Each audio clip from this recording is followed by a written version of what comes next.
একজন ক্রিকেটার কিন্তু একটা ফিক্সিং এর কথা বলেছিলেন, নির্বাচন ফিক্সিং। আমি দৃঢ়ভাবে বলতে চাই, এই নির্বাচন শুধুমাত্র ফিক্সিংই নয়, এর ভেতরে আরও গভীর কিছু রয়েছে। আপনারা এটার অনুসন্ধান করাটা অত্যন্ত প্রয়োজন। আপনি যদি দেখেন ক্রিকেটার হিসেবে কারা এসেছে, আমরা চাই 15 জন কাউন্সিলর কারা হবে, দেশ বরেণ্য ক্রিকেটার। যারা কাউন্সিলর হয়েছেন তারা অবশ্যই জাতীয় দলের খেলোয়াড়, তাদের প্রতি অবশ্যই সম্মান রয়েছেন। কিন্তু ক্রিকেট বোর্ডের যারা চাকুরিরত থাকেন, এই কাউন্সিলের সাধারণ সদস্যরা কিন্তু সাধারণ পরিষদে তারাই কিন্তু বাজেট সহ সকল পরিকল্পনা পাশ করবেন।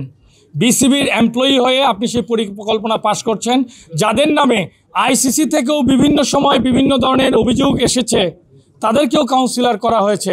আমি কিন্তু একটি বার কোনো ক্রিকেটার সম্পর্কে কিছু বলিনি। একটা নারী ক্রিকেটারও দেখবেন না যে জাতীয় দলের মধ্যে আছে। ক্রিকেট বোর্ডের কনস্টিটিউশন জাতীয় প্রথম শ্রেণীর ক্রিকেটার, একটা প্রথম শ্রেণীর ক্রিকেটারও নাই। যেই লিস্টটা করা হয়েছে এটা খুব সুপরিকল্পিতভাবেই এই লিস্টগুলো করা হয়েছে।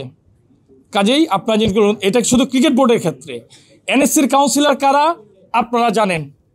এনএসসির কাউন্সিলর আজকে সারাদিন নির্বাচন অত্যন্ত সুন্দরভাবে উপভোগ করেছেন। শিক্ষা বোর্ডের কাউন্সিলররা 3টা সোয়া 3টার দিকে তারা ভোট দিতে এসেছেন। আমরা অনেক কিছুই বুঝি, আপনারাও অনেক কিছু বোঝেন। আপনি যেটা বলেছেন, এই নির্বাচন প্রক্রিয়ার সঙ্গে ক্রিয়ার সর্বোচ্চ ব্যক্তি জড়িত। তিনি বিভিন্ন সময় মিটিং করছেন, তিনি স্টেটমেন্টও দিচ্ছেন।